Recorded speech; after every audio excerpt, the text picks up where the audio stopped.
샬롬, 반갑습니다. 성도님들, 몇 년 전에 꽤 인기가 있었던 드라마인데 혹시 재벌집 막내 아들이라는 드라마를 알고 계십니까? 몇 년 전에 나왔던 드라마인데요, 이 재벌가의 막내 아들로 환생한 한 남자의 이야기를 그린 드라마입니다. 독특한 설정과 긴장감 넘치는 전개로 큰 사랑을 받았었는데요. 그리고 특별히 저희 아내가 오빠로 모시고 있는 이 송중기 씨가 주연을 해서 굉장히 인기가 있었던 드라마였습니다. 저도 이 드라마를 재밌게 봤었는데요. 그런데 이 드라마가 큰 인기가 있었음에도 이 마지막 부분에서는 시청자들에게 굉장히 많은 원성을 듣게 되었습니다. 왜냐하면 그 드라마의 마지막 부분이 이 시청자들의 기대와 달랐기 때문인데요. 드라마의 마지막 부분을 본 시청자들은 결말이 너무 허무했다, 기대했던 것과 너무 달랐다와 같은 그런 반응들을 보였습니다. 특히 자신보다 어린 송중기 씨를 오빠로 모시는 저희 아내도 이와 비슷한 감상평을 했었는데, 저희 아내는 결말이 드라마를 망쳤다, 이렇게 평할 정도로 결말에 대한 많은 아쉬움을 남겼다라고 많은 사람들이 이 드라마를 평가했습니다. 이렇게 아무리 흥미롭고 재미있는 드라마라 할지라도 이 마무리가 좋지 않으면 그 드라마가 전체가 빛을 잃어버릴 수가 있습니다. 그러나 반대로 평범했던 스토리라 할지라도 그 결말이 좋으면 그 드라마 전체가 빛이 날 수도 있는 것이죠. 이렇게 마지막이라는 것은 굉장히 중요합니다. 그런데 이렇게 마지막이 중요한 것은 단지 드라마뿐만이 아니죠. 우리의 인생에 있어서도 마지막은 굉장히 중요합니다. 조금 더 좁혀보면 오늘 우리의 믿음을 잘 마무리하는 것도 너무나도 중요한 문제입니다. 왜냐하면 오늘 우리가 신앙 안에서 끝까지 온전함을 이룰 때 우리의 인생이 헛되지 않고 참될 수 있기 때문입니다. 그러면 우리는 어떻게 올바른 신앙으로 참된 믿음을 가지고 참된 인생을 살아갈 수 있을까요?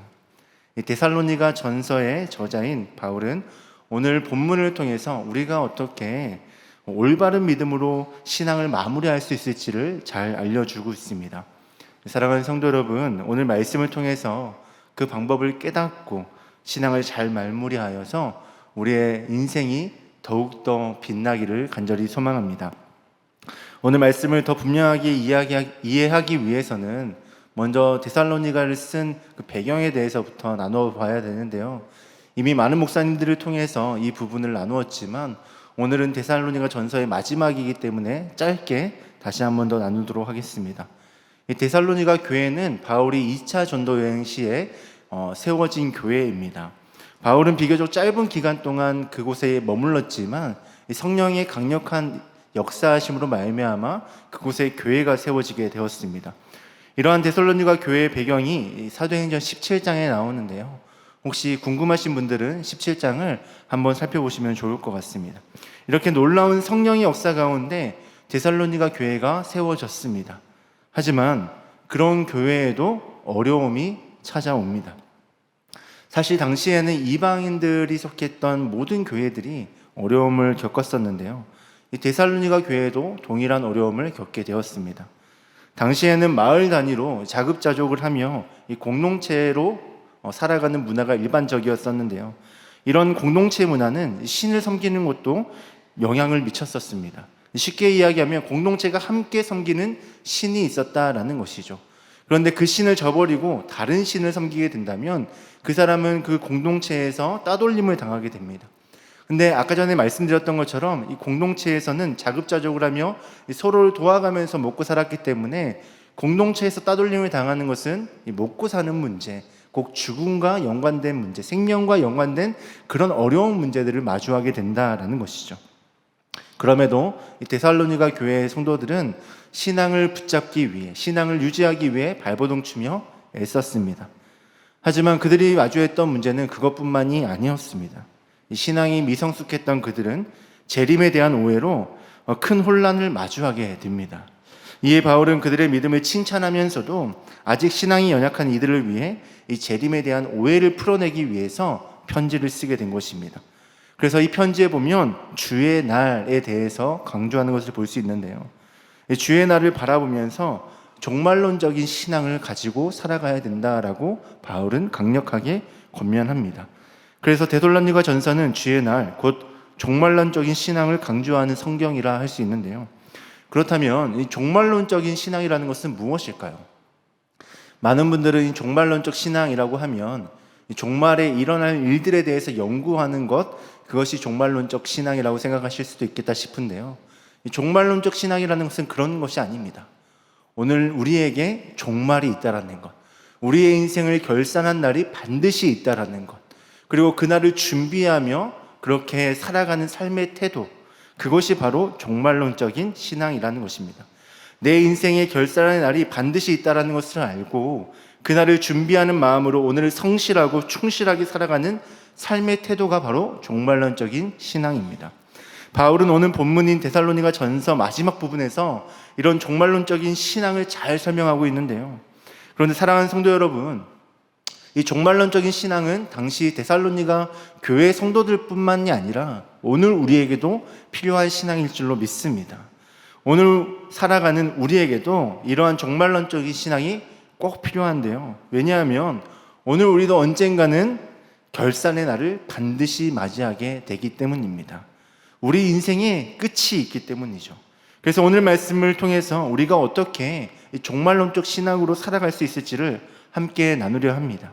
이 말씀을 통하여 우리의 신앙을 온전히 세워가시는 주님을 경험하시길 주님의 이름을 축복합니다.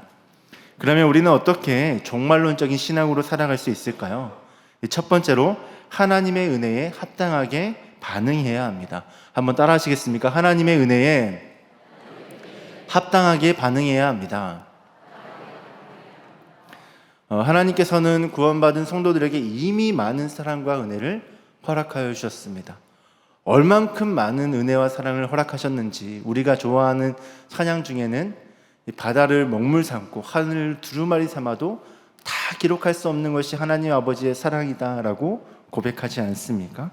이처럼 하나님께서 우리 가운데 허락하신 그 사랑과 은혜는 우리의 삶 가운데 차고 넘칩니다. 말로 다 표현할 수 없을 만큼 그렇게 엄청난 은혜들을 부어주셨습니다. 그런데 성도 여러분, 하나님께서 우리에게 그런 은혜를 부어주시면서 하나님께서 기대했던 바가 있었을 것이다 라는 생각을 해보신 적이 있으십니까? 하나님께서 우리 가운데 그런 많은 은혜들, 우리가 다 표현할 수 없는 그런 은혜들을 부어주셨는데 은혜를 주시면서 우리를 향한 목적과 기대가 있었다라는 생각을 해보신 적이 있으십니까? 얼마 전에 저희 첫째가 생일이었습니다. 근데 저희 첫째 생일날에 저희 처제가 그렇게 원했던 헤드폰을 선물해 주었는데요. 근데 그 처제가 그 핸드폰을 선물해 주면서 어떤 마음으로 선물해 줬을까요? 이 친구가 이 헤드폰을 통해서 즐거워하고 또 즐거운 음악 생활을 하며 또 학업에 더욱더 열심히 해서 많은 성취들을 이루어가길 소망하는 마음이 우리 처제의 마음 가운데 있지 않았을까요? 저희 첫째가 선물 받는 모습을 통해서 하나님이 오늘 우리 가운데 은혜를 주시면서 하나님께서도 우리 가운데 기대하시는 바가 있겠다라는 생각을 해보게 되었습니다. 그러면 하나님은 우리에게 은혜를 허락하시면서 무엇을 기대하셨을까요? 우리가 어떻게 변화되기를 기대하셨을까요? 이 은혜에 대해서 어떻게 반응하기를 원하셨을까요? 오늘 말씀에서 바울은 세 가지를 이야기하고 있습니다. 항상 기뻐하라, 쉬지 말고 기도하라, 범사에 감사하라. 그 말씀 우리 다 같이 읽어봤으면 좋겠는데요. 16절부터 18절까지 말씀 우리 다 같이 읽도록 하겠습니다. 다 같이 읽겠습니다. 항상 기뻐하라, 쉬지 말고 너희를 향하신 하나님의 뜻이니라. 아멘. 18절 말씀을 보면 항상 기뻐하고 쉬지 말고 기도하며 범사에 감사하는 것이 예수 그리스도 안에서 우리를 향하신 하나님의 뜻이다라고 말씀합니다. 그러니까 하나님께서 예수 그리스도를 통하여 우리 가운데 은혜를 베푸시면서 기대하신 것이 있는데 그것이 바로 항상 기뻐하고 쉬지 않고 기도하며 범사에 감사하는 것이다라는 것입니다. 이것이 바로 하나님께서 우리에게 은혜를 베푸시면서 기대하셨던 모습인데요. 이렇게 항상 기뻐하고 쉬지 않고 기도하며 범사에 감사하며 살아가는 것이 하나님의 은혜에 합당하게 반응하며 살아가는 삶이라 할 수 있습니다. 그리고 동시에 이러한 삶의 모습이 바로 종말론적인 신앙의 첫 걸음이라 할 수 있습니다.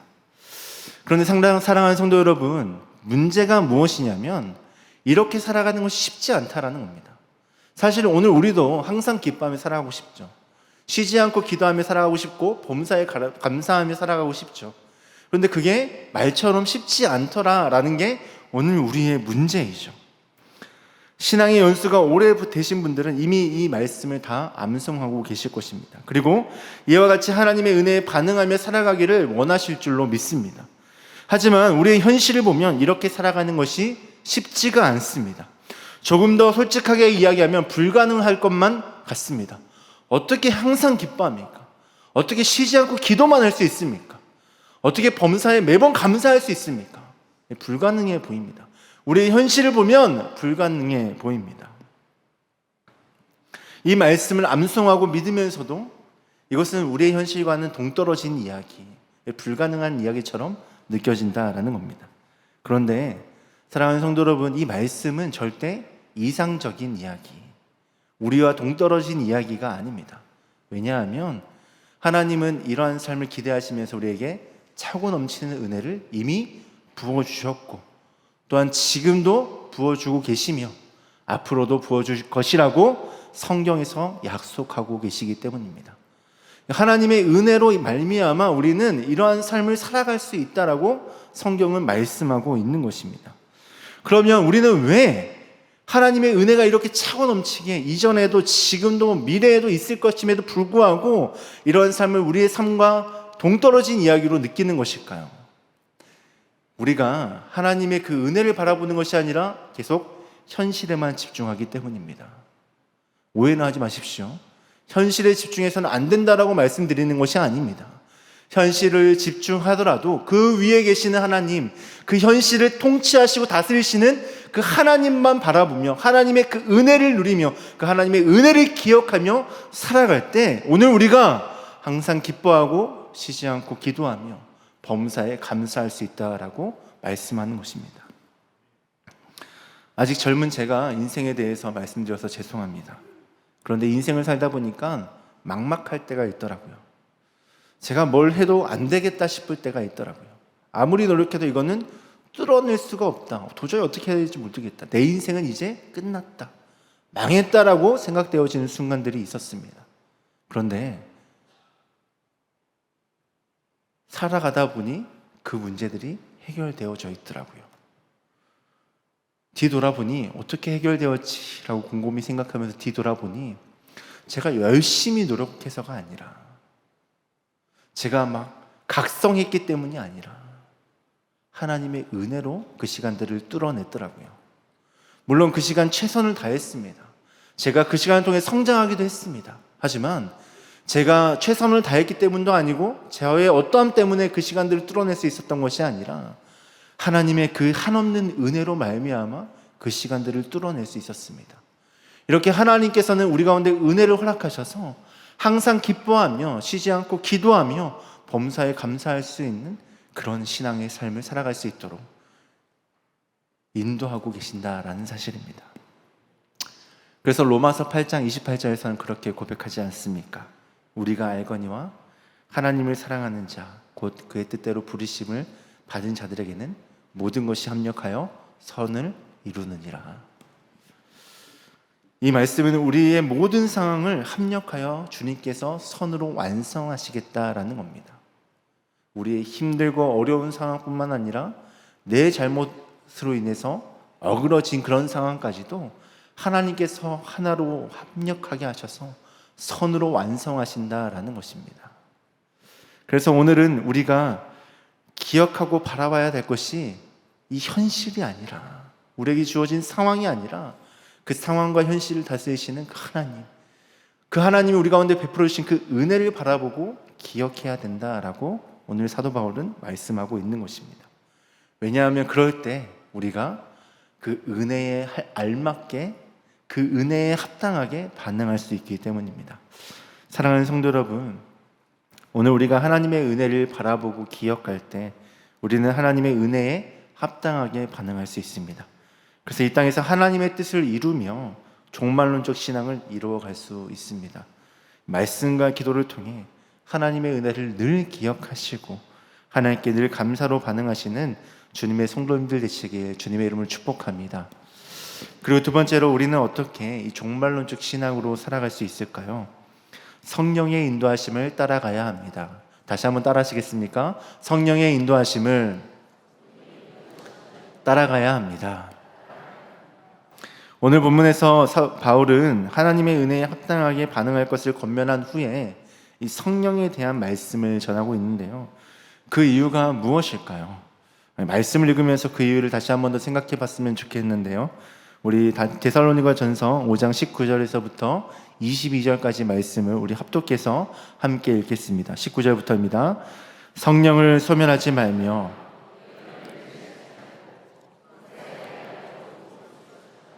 악은 어떤 모양이라도 버리라. 아멘. 바울은 은혜에 합당하게 반응하는 것이 하나님의 뜻이라는 말씀을 전한 후에 이 성령에 대한 말씀을 전하고 있습니다. 왜 은혜에 합당하게 반응하는 것이 하나님의 뜻임을 전한 후에 이 성령에 대한 이야기를 하고 있을까요? 이 하나님의 은혜에 합당하게 반응할 수 있도록 우리를 도우시는 분이 계신데 그분이 바로 성령님이라는 것입니다. 앞서 말씀드렸다시피 우리의 현실은 녹록지 않습니다. 늘 기뻐하고 기도하며 감사함으로 살아갈 수 없는 경우들이 참 많습니다. 그리고 무엇보다 우리는 연약해서 그런 현실에서 자주 넘어지곤 합니다. 그런데 하나님은 우리의 그런 연약함까지도 다 아시고 우리에게 보혜사 성령님을 보내주셨습니다. 성령님은 우리의 삶을 선으로 완성해 가시는 그 하나님을 바라보게 하시는 분이시며 하나님의 은혜를 잊지 않고 살아가도록 우리를 도우시는 분이십니다. 그렇기 때문에 오늘 우리가 보혜사 성령님의 인도하심을 따라 살아갈 때 하나님의 은혜에 합당하게 반응하며 살아갈 수 있는 것이죠. 그러면 우리는 어떻게 성령님을 따라 살아갈 수 있을까요? 바울은 성령을 소멸하지 말 것을 이야기합니다. 이 소멸하다라는 단어는 보통 이 불을 끌 때 자주 사용하는 단어입니다. 그런데 바울은 왜 성령을 소멸하지 말라라고 이야기했을까요? 이 성령의 역사하심이 그렇게 불같이 뜨겁게 역사하고 그렇게 강력하게 변화시키는 힘이 있기 때문입니다. 그래서 성경을 보면 성령님을 불과 같이 표현하는 경우들이 많은데요. 이 대표적으로 사도행전 2장을 보면 제자들에게 성령이 임할 때에 불의 혀같이 갈라지는 모습으로 임했다라고 말씀합니다. 이렇게 성령님은 우리 안에서 뜨겁게 역사하셔서 우리의 삶을 또 우리의 모습을 또 우리의 가치관을 바꾸시고 변화시키시는 분이십니다. 그렇게 성령으로 인해서 변화된 대표적인 인물이 바로 오늘 본문의 저자인 바울이지 않습니까? 바울은 유대교의 문화와 신학으로 가득했던 사람입니다. 그렇게 열심히 얼마나 대단했던지 그는 스스로 자신의 동년배들 중에서 율법에 대한 열심히 자신을 따라올 자가 없다라고 이야기할 만큼 그만큼 유대교의 율법과 가르침에 심취했던 사람입니다. 그럴 땐 그가 예수님을 만나고 성령께서 그 안에서 역사하게 되니까 어떻게 고백합니까? 이전에 자신이 가졌던 그 모든 지식들 또 모든 것들을 배설물로 여긴다라고 고백합니다. 그리고 예수님을 아는 지식을 내 삶의 가장 귀한 것으로 고백하는 그의 모습을 볼 수 있습니다. 그가 변화되기 전의 모습을 떠올려 보면 그의 이러한 변화가 얼마나 강력한 것인지를 알 수 있는데 그는 예수님을 믿는 사람들을 쫓아다니며 박해하던 박해자였습니다. 아주 강력한 박해자였죠. 어느 정도로 강력했냐면 그가 회심한 후에도 사람들은 그를 피하였습니다. 심지어 제자들까지도 사도들까지도 그의 회심을 믿지 못했던 모습들이 성경에 나타납니다. 그만큼 그는 강력했던 박해자였습니다. 그러나 그에게 성령이 임하자 그의 신념은 신앙으로 변화되었습니다. 예수님을 믿는 사람들을 박해하던 그가 이제는 자신의 목숨을 걸고 예수님의 복음을 전하는 사람으로 완전히 바뀌었습니다. 이렇게 우리의 삶에 찾아오신 성령님은 뜨겁게 역사하시는 분이십니다. 그런데 바울은 그런 성령의 역사가 소멸되지 않게 할 것을 권면합니다. 이 말은 성령의 역사가 우리의 삶 가운데 더 이상 영향을 끼치지 못하도록 하지 말라라는 경고인데요. 조금 더 쉽게 이야기하면 성령께서는 우리 안에 역사하시지만 우리가 성령님이 허락하시는 마음에 무관심하거나 불순종하게 되는 경우들을 의미합니다. 우리의 삶에 있을 법한 예로 한번 설명해 보면 이런 건데요. 누군가와 갈등이 생겼을 때 성령님께서는 우리 가운데 어떠한 마음을 주실까요? 그 사람을 이해하기를 원하는 마음이나 그 사람에게 먼저 손 내밀고 용서를 구하는 마음, 더 나아가서 그 사람을 사랑하기 원하는 그런 마음들을 성령께서 우리에게 주실 것입니다. 근데 우리는 그 사람이 너무 미워서 어떻게 하죠? 성령님의 그 마음들을 무시하고 순종하지 않습니다. 그런데 이것들이 계속해서 반복되면 어떻게 될까요? 성령님의 그 선한 마음이 더 이상 우리 가운데 머물지 못하고 그런 생각조차 하지 못하고 그냥 우리의 뜻대로 내 감정대로 그렇게 살아가는 것이죠. 이런 것이 바로 성령을 소멸하는 모습입니다. 그런데 이 성령을 소멸하는 모습을 제가 설명하면서 말씀드렸다시피 이것은 갑자기 일어나는 일이 아닙니다. 계속해서 사소하고 아주 작은 일들을 반복하다 보면 이것이 어느 순간 성령을 소멸하게 되어 더 이상 성령이 우리의 삶 가운데 역사하지 못하도록 내 안을 가로막는 것입니다. 마치 만화를 보면 천사가 있고 악마가 있고 속삭이지 않습니까? 그렇게 성령께서 우리 가운데 선한 마음을 주실 때 우리 죄악된 본성, 육체의 종력들이 계속해서 이 성령의 선한 마음들을 싸우고 막 밀어내려고 합니다. 그렇게 우리 안에서 막 부딪히고 싸우는 것이죠. 그럴 때 우리가 성령에 귀 기울이지 않고 성령의 말씀을 불순종하고 가볍게 여버리고 무시하게 된다면 그때 우리는 성령을 소멸하게 되는 것입니다. 이처럼 성령이 소멸하는 것은 갑자기 일어나는 일이 아니라 아주 작고 사소하다고 느끼는 부분들을 무시할 때 시작되는 것입니다. 그런 작은 불순종이 반복되다 보면 어느새 하나님의 뜻보다 내 감정과 생각으로 가득 차게 되는 것이죠. 그래서 바울은 예언을 멸시하지 말라라는 말씀도 같이 주신 겁니다. 여기서 말하는 예언은 단지 미래의 특별한 일들을 말하는 것이 아니라 하나님의 말씀, 하나님께서 우리 가운데 계시하여 주신 하나님의 그 진리의 말씀을 예언이라고 이야기하는 겁니다. 그러니까 예언을 멸시하지 말라는 것은 하나님의 말씀을 가볍게 여기지 않고 외면하지 말라라는 것입니다. 하나님은 설교를 통해서 또 개인적인 묵상을 통해서 그리고 공동체의 나눔을 통해서 우리에게 말씀하여 주십니다. 그때 우리가 그것을 진지하게 받지 않고 그냥 듣고 잊어버리는 모습이 바로 예언을 멸시하는 모습이죠. 말씀을 들으면서 그렇지, 좋은 말씀이네, 그렇게 살아야지 라고 하면서 정작 그것이 우리의 삶 가운데 순종되어지지 않고 실천되어지지 않는 것, 그것이 예언을 멸시하는 모습이다라는 겁니다. 제가 이전에 청년 사역을 하면서 청년들 가운데 원수를 사랑해야 된다라고 권면한 적이 있습니다. 근데 원수를 사랑하는 것은 단순히 그 사람을 미워하지 않고 그 사람을 용서해 주는 정도가 아니라 그 원수가 정말 잘 됐으면 좋겠다라고 하나님께 기도하며 그 사람을 정말 사랑하고 그 사람이 하나님께로 돌아올 수 있도록 돕고 애쓰는 것, 그것이 원수를 사랑하는 것이라고 이야기했었습니다. 그렇게 말씀을 마치고 예배를 마무리한 후에 한 청년이 저에게 찾아왔는데요. 목사님 말씀이 이해는 되는데 저는 직장의 그 어떤 상사를 도저히 용서할 수가 없어요. 그 사람을 어떻게 사랑할 수 있습니까? 용서할 수도 없는데 어떻게 그 사람을 위해서 제가 기도할 수 있겠습니까? 이해는 되는데 너무 실천하기가 쉽지가 않습니다. 이렇게 이야기를 하더라고요. 그때 제가 그 청년의 말에 충분히 공감해 주면서 그래, 힘들었구나, 정말 나쁜 사람이다, 그런데 그래서 그 사람을 사랑해야 된다라고 이 권면의 말씀을 다시 한 번 더 전한 적이 있었는데요. 그런데 사실 오늘 우리도 그 청년과 같이 하나님의 원하심이 무엇인지, 오늘 우리가 어떻게 살아가기를 원하시는지를 잘 알지만 하나님의 원하심과는 상관없이 내가 보기에 좋은 대로, 내 유익대로, 내 뜻대로 살아갈 때가 있지 않습니까? 이러한 모습이 바로 예언을 멸시하는 모습이며, 이렇게 예언을 멸시하다 보면 어느새 성령을 소멸하여 더 이상 성령의 선한 역사하심이 우리 가운데 일어나지 못하도록 막아서는 일들이 되어지게 된다라는 것입니다. 그래서 저는 오늘 이곳에 모이신 성도님들께 항상 말씀 앞에서 살아가시기를 권면드리고 싶은데요. 그럴 때 우리가 성령의 인도하심을 따라서 하나님의 선하신 뜻을 이룰 수 있기 때문입니다. 사랑하는 성도 여러분, 성령께서 말씀을 통해 우리를 이끌어 주실 때, 우리 가운데 선한 마음들을 허락해 주실 때 그것을 기쁨으로 여기고 그 길을 걸어가며 그 인도하심을 따라 살아감으로 은혜에 합당하게 반응하며 이 종말론적인 신앙으로 아름다운 인생으로 나아가실 수 있기를 주님의 이름으로 축복합니다. 마지막 세 번째로 우리는 어떻게 종말론적 신앙으로 살아갈 수 있을까요? 하나님이 이루실 것을 믿음으로 살아가야 합니다. 마지막으로 따라하시겠습니다. 하나님이 이루실 것을 믿음으로 살아가야 합니다.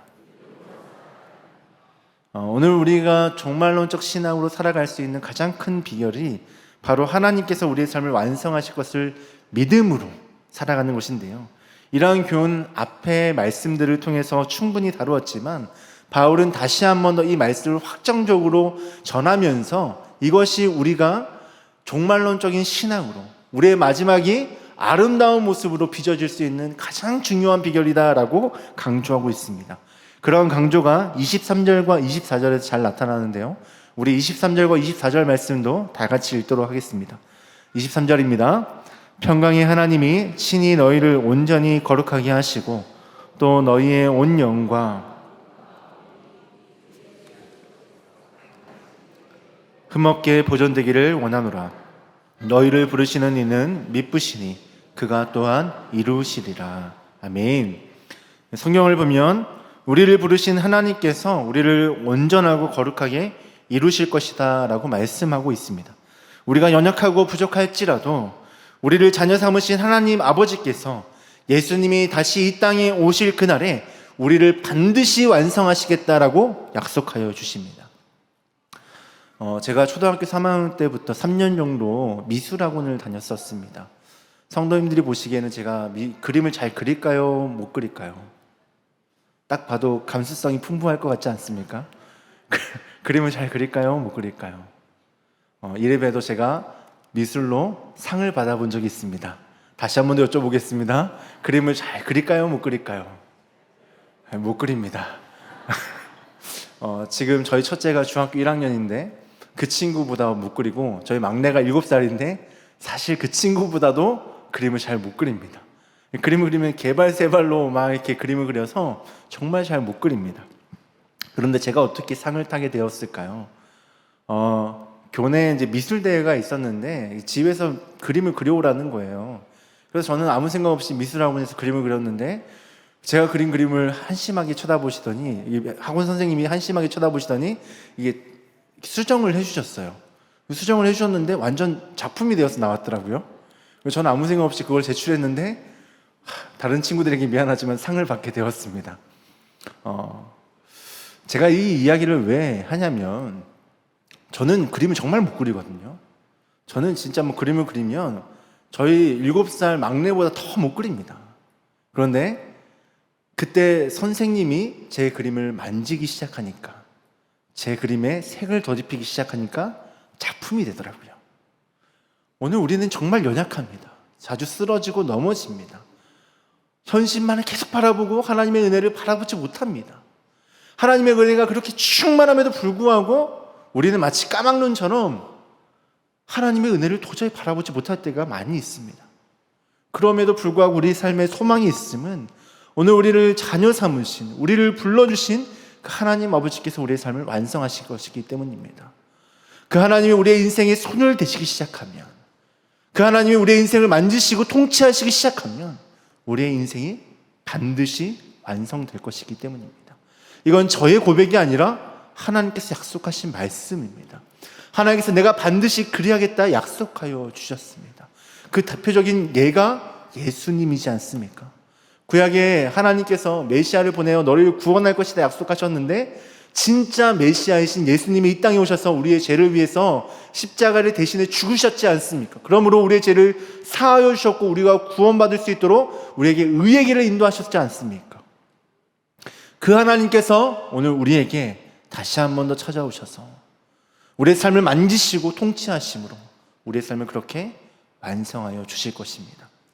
그렇기 때문에 우리가 이 믿음을 가지고 살아간다면 우리의 삶은 변화될 것이고 우리의 신앙은 종말론적인 신앙으로 아름답게 마무리될 줄로 믿습니다. 우리의 삶 가운데 개입하시고 우리의 삶을 다루어 주시고 우리의 삶을 그렇게 완성하실 주님 바라보시며 주님의 손에 우리의 인생을 맡겨드림으로 그렇게 주님께서 완성해 가시는 그런 아름다운 인생으로 나아가시는 그런 종말론적인 신학으로 이 세상 살아가시는 주님의 성도님들 되시길 주님의 이름으로 축복합니다. 이제 한 예화만을 좀 소개해드리고 오늘 말씀을 마무리하도록 하겠습니다. 내 주여 뜻대로라는 찬송가 549장에 대한 내용인데요. 이 곡을 작사한 이 벤자민 스몰크 목사님에 대한 예화입니다. 어느 날 스몰크 목사님이 이제 교회에 신방이 있어서 어떤 가정에 신방을 하고 이제 집으로 돌아오게 됐는데 집에 와 보니까 집이 불타고 있었던 겁니다. 그런데 그 화재로 인해서 자신의 사랑하던 2명의 자녀들이 목숨을 잃게 되었습니다. 그때 그 목사님의 마음이 어땠을까요? 굉장히 큰 고통과 슬픔 가운데 좌절과 절망에 빠지게 되었습니다. 그뿐 아니라 하나님께 원망하고 큰 소리로 외치며 어떻게 그러실 수 있냐라고 따져 물었습니다. 하지만 그의 마음은 여전히 평안함이 없었고 오히려 더 큰 고통과 슬픔 가운데 빠졌다라고 합니다. 그렇게 고통과 슬픔 가운데서 시간을 보내던 어느 날 갑자기 하나님께서 한 가지의 감동을 주셨는데 그것이 무엇이었냐면 예수님께서 겟세마네 동산에서 눈물로 기도하시던 그 모습을 떠올리게 하신 것입니다. 그러면서 이런 마음의 감동을 받으셨다고 합니다. 내가 너의 인생을 가장 잘 알고 가장 잘 이끌 수 있는 주인이라는 것을 너는 믿느냐? 그때 그 질문 앞에서 스몰크 목사님은 하나님 앞에 무릎을 꿇고 고백하기 시작했는데 그 고백이 바로 찬송가 549장의 고백입니다. 내 주여 뜻대로 행하시옵소서. 온 몸과 영혼을 다 주께 드리니 이 세상 곤락한 주 인도하시고 날 주관하셔서 뜻대로 하소서. 사랑하는 성도 여러분, 바로 이것이 하나님께서 우리의 삶을 이루어 가심을 믿는 종말론적인 신앙입니다. 살다 보면 이해할 수 없는 일들을 겪을 때가 있습니다. 때로는 하나님 뜻대로 살고 싶지만 우리의 연약함으로 인해서 넘어지고 쓰러지는 경우들도 있습니다. 그러나 그 순간에도 우리를 끝까지 포기하지 않으시는 그 미쁘신 하나님, 그 신실하신 하나님께서 우리의 삶을 다스리고 계심을, 우리 가운데 끝없는 은혜를 허락하고 계심을, 성령을 통해서 우리 가운데 역사하고 계심을 기억하며 믿으시길 소망합니다. 그럴 때 오늘 우리가 하나님께서 원하시는 모습대로, 하나님께서 기대하셨던 그 모습대로 하나님의 뜻대로 살아갈 수 있음을 기억하시며 이렇게 하나님이 기뻐하시는 모습으로 살아가 하나님께 영광 올려드리며 이렇게 아름다운 신앙생활 하시는 주님의 성도님들 되시길 주님의 이름으로 축복합니다. 기도하겠습니다. 사랑의 주님, 감사합니다. 작고 연약하고 부족한 우리인데 우리를 선택하여 주시고 우리의 자녀 삼아 주실 뿐만 아니라 우리의 인생을 완성하시겠다 약속하여 주신 주님 감사합니다. 오늘 우리 가운데 한없는 은혜로 우리를 붙잡아 주시고 우리를 푸른 초장과 실만한 물가로 인도하여 주시는 주님, 우리가 늘 성령님의 인도하심을 따라 우리 가운데 허락하신 그 하나님의 은혜를 바라보게 하시고 기억하게 하시고 우리가 항상 기뻐하며 쉬지 않고 기도하며 범사에 감사하는 그런 삶을 살아갈 수 있도록 도와주시옵소서. 늘 주님께서 우리의 삶을 완성하심을 기억함으로 우리가 하나님의 뜻대로 이렇게 아름다운 신앙생활을 해 나아갈 수 있도록 주님 도와주시옵소서. 오늘 우리의 삶을 끝까지 책임지시고 포기하지 않으시는 그 주님을 믿고 의지하며 나아가겠습니다. 주님, 우리 가운데 믿음 더하여 주시고 성령님의 그 속삭임에 올바르게 반응하며 나아갈 수 있도록 주님 은혜 허락하여 주시옵소서. 우리의 삶을 완성하실 주님 기대하고 소망하며 이 모든 말씀 예수님의 이름으로 기도합니다. 아멘.